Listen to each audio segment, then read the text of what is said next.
with another life talk. In today's talk, we are continuing with our path to forgiveness. If you recall in our last video, we'll call that video 1, I spoke about a situation that I recently went through. And upon some self-reflection, which is always a good thing to do, I've decided that I would continue this. It might even be a third video, but I'm not too sure. It depends on where it leads us. So what I decided to do was to share my second piece of forgiveness. Now, when it comes to forgiveness, two things can happen. One can be you get the resolution that you want. For example, you speak with the person that might have wronged you. They see that they've wronged you. Well, let me change that. 3 different outcomes. So you speak with a person. They may not realize that they wronged you, or they may realize they wronged you. That piece doesn't matter. And you guys come to some sort of understanding. That person tells you that they are sorry. They won't do whatever they did, and they truly are honestly, earnestly sorry for it. And so you're able to be like, yeah, you still feel a little crappy about it, but you're able to do what's called we'll call that the natural healing, the natural closure, the natural process of the forgiveness step. So now you're able to get back to step 3, the forgetting phase, the healing phase. And so things are great. This person has apologized. They're not going to do it again. Excuse me. And on top of it, they, feel bad for what they've done. So now you're like, yay! So they say, so now this brings me to number 2.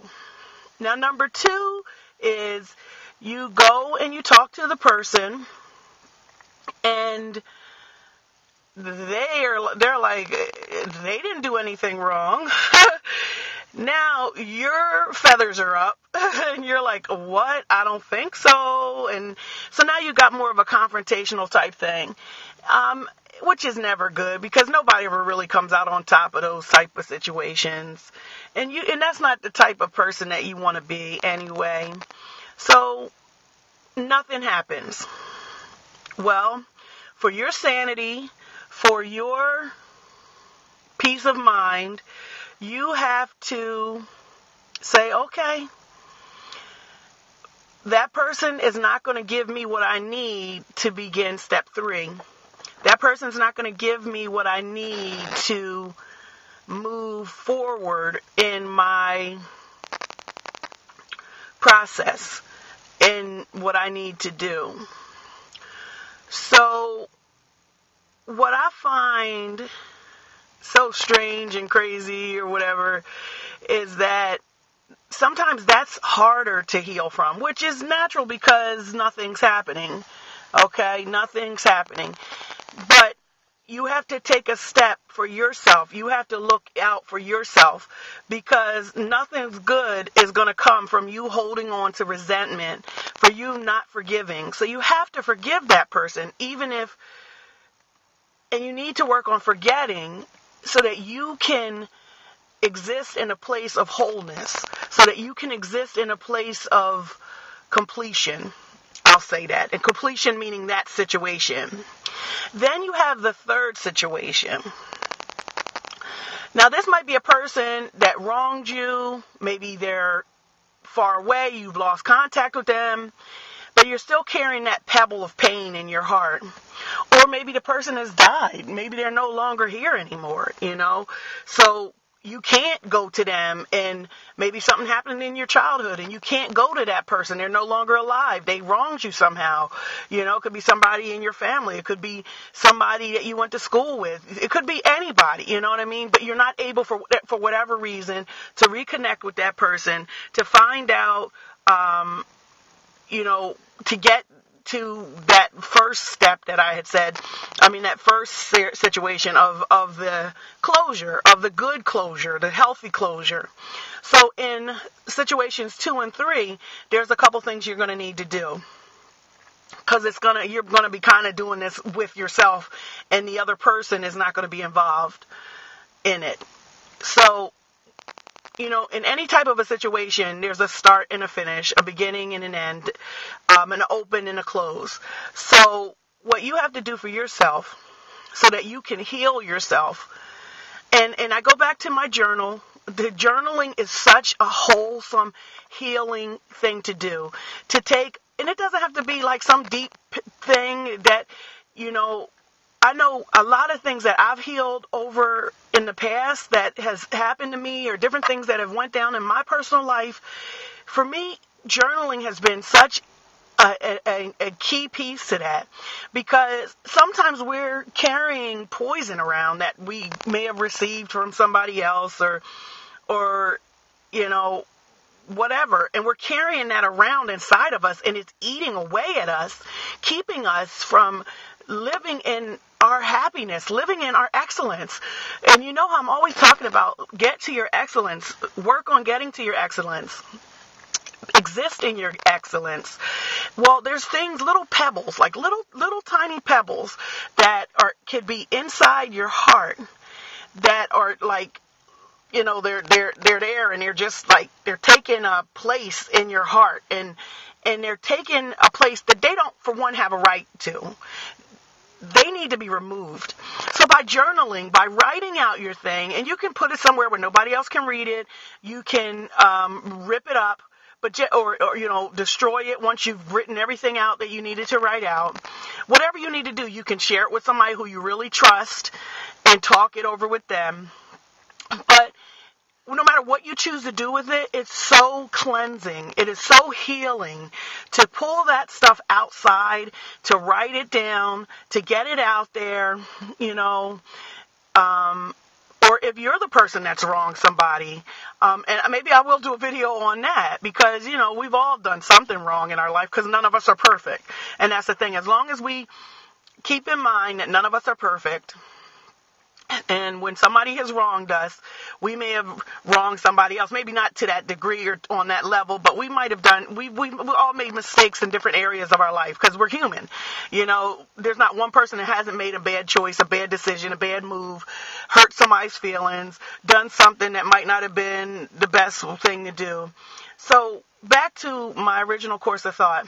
So one way to mainly do your self-healing, to do your self-personal care, to do your to get those little pebbles of knots of nastiness that are hurt deep within your heart, get those things out, is one, to journal. And it doesn't have to, like I said, be some fancy journal. You can go get yourself a 99-cent or 50-cent notebook, loose leaf notebook, a spiral notebook, not a loose leaf, and just write it out. Write down, hey, Johnny B hurt me, and this is what Johnny did, and I can no longer talk to Johnny, or it could be a situation where it's not safe for you to talk to that person, if that person is not a safe person for you to be around, because they might get physical with you. So there's things that you got to do to heal yourself. Quiet time. A lot of people have really gotten into the adult coloring books.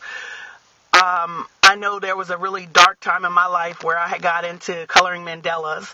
They were extremely, extremely healing, because at one point in my life, it felt a little out of control. It felt a little chaotic. So I knew that when I went home from work, I could sit down with my coloring pencils and I could color these little shapes. And maybe if you feel like you have no other control in your life, you got control over what colors you put in your picture. And it was just, I could play like some soft music in the background. So working on the hurt is the biggest piece of this. And that's what I want you to take away. That's the big piece I want you to take away. Journaling, coloring, working on puzzle books, putting a puzzle together with your hand, talking to somebody that you really, really confide in, that you know that you can be your genuine self with, that you can pour it all out to them. And just realizing that you have to do this for yourself. So no matter what the outcome is, no matter what the other person does or doesn't do, you have to do what's best for you. And you have to truly, truly, truly, even the most horrific things, you have to truly, truly forgive. Because in that forgiveness is your wholeness. In that forgiveness is your excellence. In that forgiveness is your lesson. In that forgiveness is your heart. In that forgiveness is your peace. In that forgiveness is your joy. One of the biggest things that I've done has been prayer. And just asking God, can you help me with this? Can you help me with this? You know, I don't want to be consumed by this. I don't want this to be the focus of my life, you know. So I hope that those words are helpful for you. I think as I do some more reflection, I will maybe come with a third video, and it might have on forgiveness. It might have two pieces in that video of some things that I mentioned.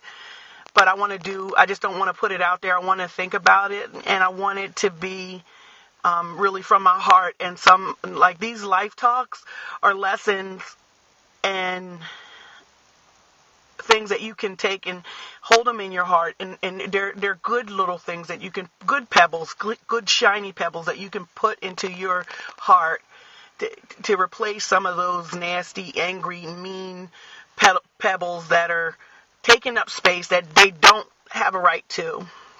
So it's the Dazzling One. I want you to live in your excellence.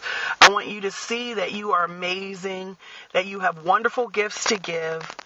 And just know that forgiveness is a tricky thing, but it is something, just like with anything, if you work on it, you can get better. So I just hope you have a wonderful, wonderful day. And bye-bye.